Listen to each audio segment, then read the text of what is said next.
Pourquoi les cosplayers et les créateurs animés manga ne sont plus mis en avant par la plateforme TikTok ou sont énormément shadowban? Ce matin, j'ai eu une discussion assez intéressante avec un de mes potes cosplayers. En gros, dans une story, il expliquait qu'il était resté à un nombre d'abonnés fixe pendant très très longtemps. Et de ce fait, il est parti voir les statistiques et en fait, ce qui s'est passé, c'est qu'il gagnait des abonnés, mais qu'il en perdait aussi massivement. Je me suis rendu compte que ça arrivait à énormément de créateurs d'animés et mangas, dont moi. Bon, quand je dis créateurs animés et mangas, j'inclus aussi des cosplayers, d'accord? Alors, je sais qu'en ce moment, TikTok fait un grand ménage pour enlever tous les comptes inactifs. Rappelez-vous quand même que le moment où on a eu une grosse ascension les créateurs animés et mangas, c'est l'année 2020-2021. Et de ce fait, j'imagine qu'il y a des personnes qui nous suivaient en 2020-2021 qui ne sont plus trop sur TikTok en ce moment. Et donc que TikTok a dû supprimer puisque ce sont des comptes inactifs. Le deuxième axe de possibilité qu'on peut aussi évoquer, c'est le fait que les animés et mangas, c'est plus aussi populaire qu'avant. Parce que oui, après le confinement, on a eu une hype au niveau des animés, tout le monde était dingue des animés. Merci SMK.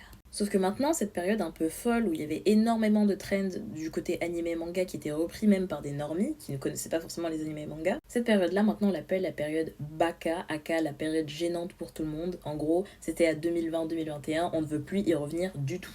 Donc rien que ça a déjà fait baisser la popularité des créateurs animés manga auprès de tous. Et ça, l'algorithme de TikTok, il l'a bien compris. Il a compris que les animés mangas, c'était plus si tendance que ça, donc du coup, il évite de les mettre en avant. Maintenant, le deuxième grand axe qu'on peut évoquer, c'est le fait que TikTok veut tendre à être une plateforme où on regarde plus de vidéos longues.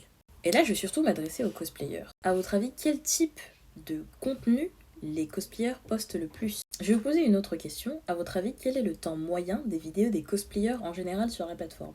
Pour répondre à la première question, les transitions, donc de toi normal à toi cosplayé. Et pour répondre à la deuxième question, 15 secondes. Je vais vous poser une dernière question et après, promis, je vous expose mon raisonnement. Je suppose que vous savez qu'à partir d'un certain nombre de followers et un certain nombre de likes et de vues, vous pouvez être monétisé sur TikTok. Cette monétisation, elle s'appelle le programme de rémunération pour la création. Quelles sont les conditions pour pouvoir être monétisé sur une vidéo? Il faut faire une vidéo créative de plus d'1 minute. D'ailleurs, c'est à partir des 3000 vues que vous êtes rémunéré à peu près 60 centimes les 1000 vues. Avec toutes ces questions et toutes ces réponses, je pense que vous avez globalement compris l'idée de mon raisonnement. Je pense que ça n'arrange pas TikTok de vous mettre en avant. Pourquoi?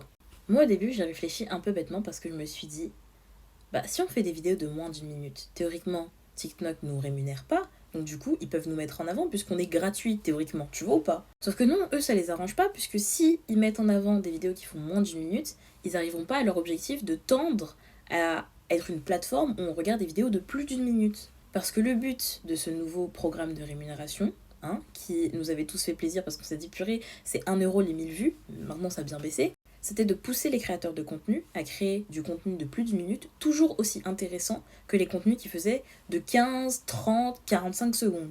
Parce que n'oubliez pas, plus les gens regardent la plateforme, plus ils restent longtemps sur la plateforme, plus ils gagnent de l'argent. Vous comprenez ou pas? Donc le fait d'allonger les vidéos, ça allonge le temps que tu restes sur TikTok. Si les contenus mis en avant sont de 15 secondes, on reste beaucoup moins de temps sur l'application. Sachant que le but d'une entreprise, c'est quand même de faire de l'argent, ça les arrange pas du tout de mettre en avant des cosplayers, par exemple. Si on suit mon hypothèse, on se rend compte que seuls les cosplayers, entre guillemets, qui ont eu une grosse fanbase en 2020, 2021 et peut-être début 2022, parce que vraiment début 2022, la phase animé manga sur TikTok était déjà en train de descendre, n'ont pas vraiment subi un gros shadowban, un gros manque de visibilité, même si ça a été le cas, parce que ce serait trop gros de cacher le fait que on ne met plus en avant les cosplayers avec des cosplayers qui ont déjà une énorme fanbase et qui attendent les vidéos de ces personnes. Par contre, les nouveaux cosplayers ou les cosplayers qui avaient déjà pas énormément d'abonnés, forcément ils ne sont plus mis en avant.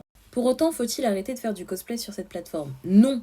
Le cosplay est une passion qui regorge de créativité. Il ne manque pas de choses à faire en termes de vidéos dans le cosplay. Il faut juste apprendre à réinventer son contenu pour qu'il fasse plus d'1 minute et qu'il soit toujours aussi intéressant. Par exemple, il y a énormément de cosplayers qui ont décidé de faire des tutos, comment se maquiller pour tel personnage, comment avoir l'air plus masculin, comment avoir l'air plus féminin, comment styliser tel wig, comment acheter des wigs moins chers, etc., etc.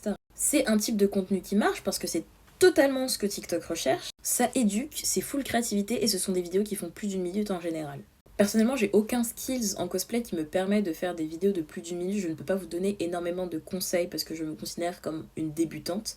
Mais je vois énormément de cosplayers qui ont fait ça pendant des années et des années, qui donnent énormément de conseils. Et franchement, ça marche. Je vais en citer une que je suis et que j'adore, mais il y en a plein d'autres qui sont très créatives aussi. Alice Shire, qui donne énormément de conseils, qui fait énormément de tutos, qui raconte énormément d'anecdotes, et je trouve son contenu tout aussi intéressant. Bref, j'espère que cette vidéo vous aura plu, et maintenant vous saurez